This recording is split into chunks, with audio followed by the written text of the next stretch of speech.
A hard-fought battle right from the get-go, and Tank Nation gets their W as the Toronto Raptors fall 102-96 to the New York Knicks at MSG and drop to 21-33 on the season. Pascal Siakam and Kyle Lowry both back for this game.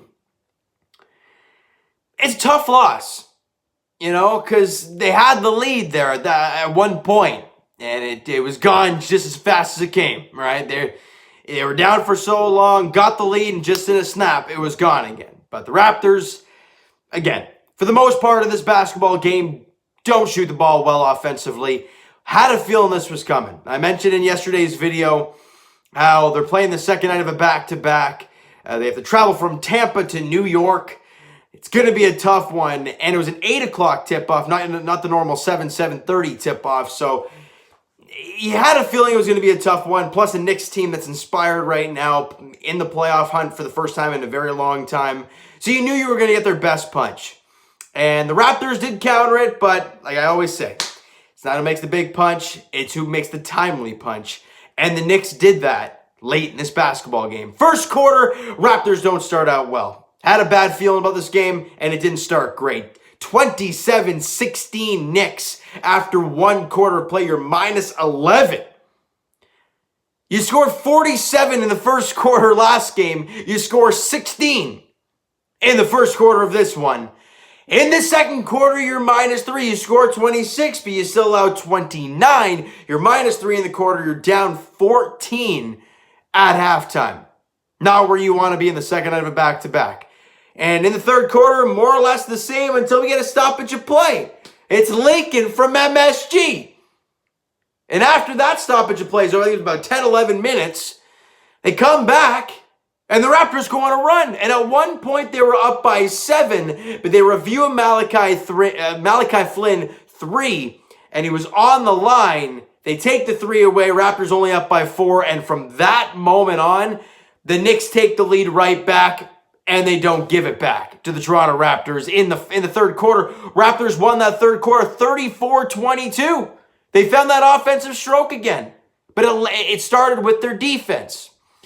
But in that fourth quarter, they lose it again. Only scored 20, they allowed 24, and they dropped this 102-96. They had chances late in this game. I know Gary Trent had a wide open 3 late in this one. Pascal had some wide open shots, and they just couldn't bury them. And those are tough ones, especially when they were right there. But, I look at the Toronto Raptors and I look at the way they played tonight, and I'm like, look, this season is a wash. We've all kind of gotten to that point where this season is kind of over for the Toronto Raptors. So seeing this type of play, seeing these other guys, more of the Yuta Watanabes, more of the Malachi Flynns, more of the Gary Trent Jr.'s, these are things that we look forward to moving forward into the offseason and into next year. Hopefully, next year, we're playing north of the border at Scotiabank Arena. Who the hell knows what's going to happen there, though? But let's keep going with this game and talk about the stats and who did what.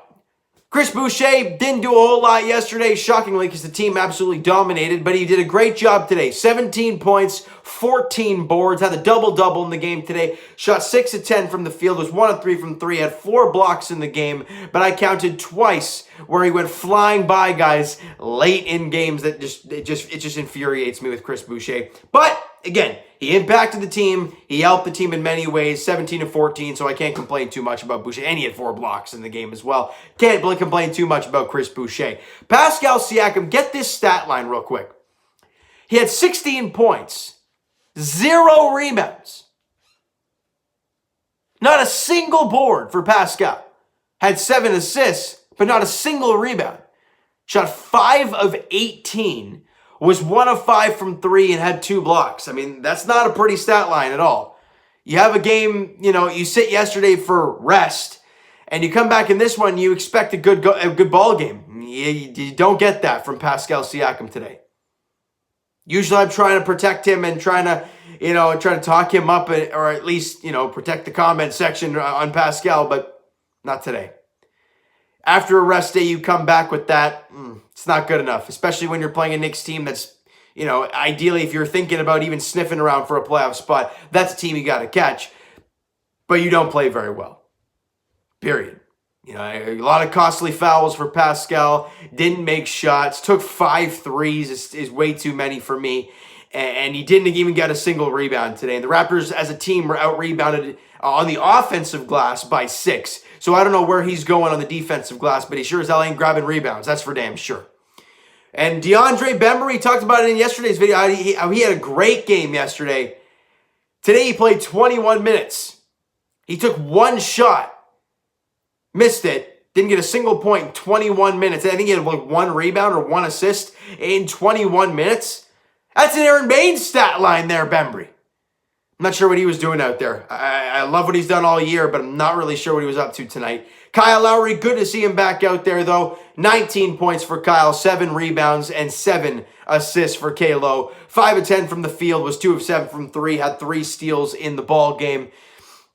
Again, that's Kyle Lowry in a nutshell right there. 19, 7, and 6. That's pretty much Kyle Lowry's career in a nutshell for the Toronto Raptors. And Gary Trent Jr. following up his 44-point performance yesterday. He drops 23, 3, and 1 today. 9 of 17 from the field, 3 of 8 from 3. But you know what? Knowing the competitor that he is, he doesn't care about that stat line. He cares about that 1 3 that he missed late in the game where he could have taken the lead. But again, you can't knock them all down. 23, 3, and 1, 9 of 17 from the field. I'll take that from Gary Trent Jr. any day of the week.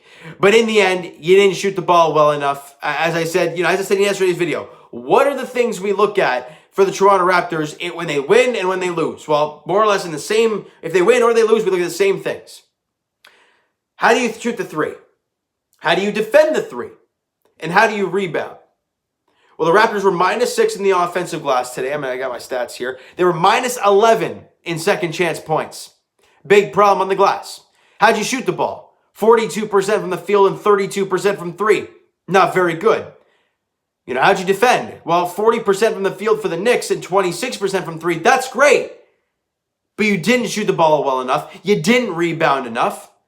So you lost. That's why it was a tight game, 102-96. Raptors shot 83% from the line. They shot 85% from the line.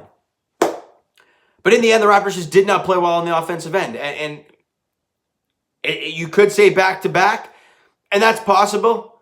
But the fact that Kyle Lowry and Pascal did not play yesterday, I don't buy it. That's just my take on that, all right? And the Raptors, again, big problem. Now, this is obviously a huge, obviously Julius Randle's a huge part of this, but -11 in points in the paint. That's a problem. When you're not making threes and you're shooting 32% from the field, you want to be getting inside. Well, the fact that you were -11 on the inside as well, it's not pretty. Not a pretty ball game for the Raptors whatsoever, but there were some good things I want to take from today's ball game.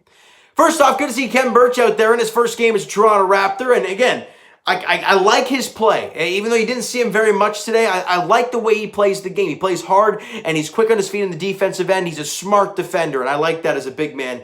And great congratulations for him for playing for the team he grew up watching, Khem Birch for the Toronto Raptors. And another thing I wanted to bring up before I kind of wrap this baby up, the potential of Malachi Flynn is insane.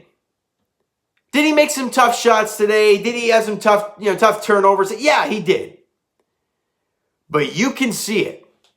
Raptor fans, if you watch Malachi Flynn and you watch him carefully, you see a lot of Fred VanVleet in him, and you look at the way he's all over Kyle Lowry, learning every inch of basketball. I'm like, this is literally the perfect situation for this kid. Going out there, getting a ton of minutes right now, putting his arm around Kyle, having Kyle help him out, learning from Fred as well, as he's not playing right now. The potential of Malachi Flynn, in my opinion, is through the roof. He's got a smooth shot. He's quick. He's got the handles. He's a very active defender. The sky's the limit for this kid. The question is how hard is he willing to work to get to that next level? And that's something we're going to learn moving forward, deeper into his career. But I think he had only 9 points today. Missed a couple shots late in the ball game. That one stepping on the line is a huge unfortunate shot because that's when the Raptors were making their big run, and the Knicks had to call a timeout because the Raptors made it a 7-point game. But you come back from the timeout, it's only a 4-point game. Then they get their run back. So it's a tough one, but it is what it is. Now, the next game for the Toronto Raptors is on Tuesday night at Amalie Arena as they welcome in the Atlanta Hawks to town. It's a 7:30 tip-off there. With the Raptors record of 21-33, obviously playoffs are very bleak, and even play-ins are very bleak, but you never know. And I'm not sitting here saying I want them to make the playoffs because I think the way this team is built, I think a year of not making it and getting a decent draft pick is definitely the way to go at this point. But being competitive and winning some games here and there is never a bad thing. They were competitive tonight. They were definitely competitive yesterday and beat the snot out of, whoever the hell they played yesterday. I completely forgot who it was. But no matter what, you're going out there, you're winning some ball games, you're losing some tight ones. Those are the type of games that you love. The games where you're getting blown out by 30 and blown out by 25, those are the games that you hate to see, no matter if you're in rebuild mode or you're in win now mode, because that just tells you they're not playing well at all. Tonight, yeah, you saw some potential today, but it's unfortunate you lost. Let me put a leaf spin to the things here. Back in 16? 15-16 season, the Matthews draft where they came dead last. They came dead last in the entire NHL. They were not a good hockey team, wins and loss-wise, but they were in every single game.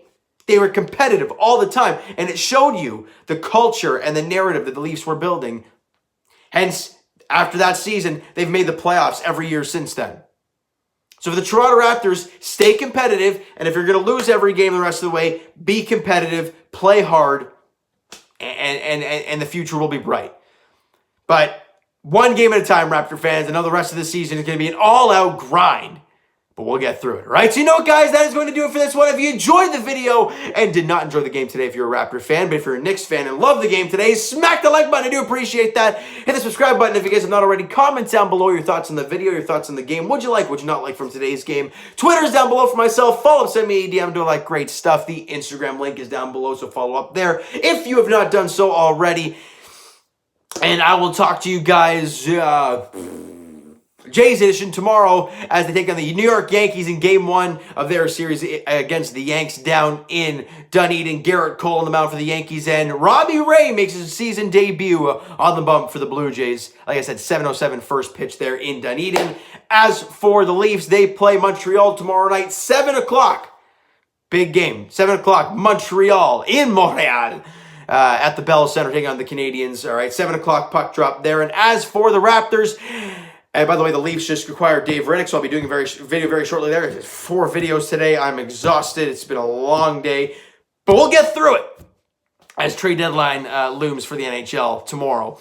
But and as for the Toronto Raptors, as I've mentioned, their next game is on Tuesday night as they host the Atlanta Hawks at Amalie Arena. 7:30 tip-off there. Thank you guys so much for listening and watching. Hope you enjoyed the video. We'll talk to you guys then.